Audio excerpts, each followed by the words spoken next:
नमस्कार. Yes news महाराष्ट्रामध्ये आपल्या सर्वांचे स्वागत. शासनाने जिल्ह्यात जलशक्ती अभियान राबवावे, सन्मतीचे आवाहन. आधुनिक तंत्रज्ञानाचा वापर गरजेचा. यावर्षी अपेक्षेपेक्षा कमी पाऊस पडण्याची शक्यता असल्याने पाण्याचे नियोजन करणं आव्हान ठरत आहे. भविष्यातील तीव्र पाणीटंचाई आणि दुष्काळाचा सामना करण्यासाठी पावसाच्या पाण्याचा प्रत्येक थेंब साठवणं अनिवार्य झालं आहे. तरी जिल्हा परिषदेच्या माध्यमातून गावागावात जलशक्ती अभियान राबवणं गरजेचं असल्याचा ठराव सन्मती संस्कार मंचच्या बैठकीत घेण्यात आला. संस्थापक सुरेश चौगले म्हणाले, रेन वॉटर हार्वेस्टिंग यंत्रणा उभारणे, इमारतीच्या आवारात पाण्याची साठवणूक, नवीन साठवण बंधारे बांधकाम, तलावातील गाळ काढणे, बोर व विहिरींचे पुनर्भरण करणे अशा अन्य कामांसाठी जिल्ह्यातल्या गावागावात जलशक्ती अभियान राबवणं काळाची गरज आहे.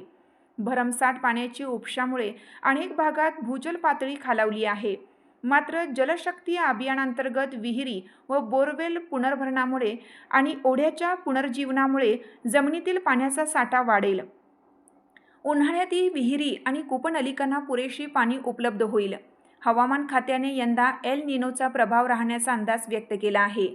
परिणामी पावसाचे प्रमाण कमी राहणार असल्याने पाण्याचा प्रत्येक थेंब आणि थेंब जिरवणं आणि साठवणं अत्यंत गरजेचं आहे.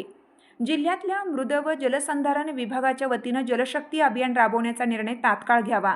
पाणी जिथे पडेल तिथे आणि तेव्हाच ते साठवा या संकल्पनेवर आधारित या मोहिमेमुळे पाणी टंचाई काही अंशी दूर होण्यास मदत होईल. सन्मती संस्कार मंचचे संघटक अरविंद पाटील म्हणाले, संपूर्ण मोहिमेवर देखरेख ठेवण्यासाठी आणि नागरिकांना जलसंधारणाबाबत तांत्रिक मार्गदर्शन करण्यासाठी जिल्ह्यात विशेष जलशक्ती केंद्राची स्थापना करण्यात यावी. या समितीच्या माध्यमातून कामांचा आढावा घेता येईल. आधुनिक तंत्रज्ञानाचा वापर करून जिल्ह्यातल्या सर्व जलसाठ्यांचे जिओ टॅगिंग करावे, जेणेकरून कोणत्या भागात पाण्याची काय स्थिती आहे याची अचूक अंदाजाबरोबर नकाशे उपलब्ध होतील.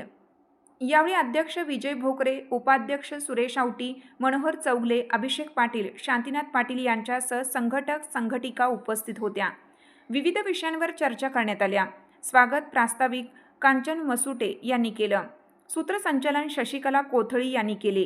प्राध्यापक पुष्पक पाटील यांनी आभार मानले. आमची साथ आमची. यस न्यूज महाराष्ट्र चॅनलला लाईक करा व सबस्क्राईब करायला विसरू नका.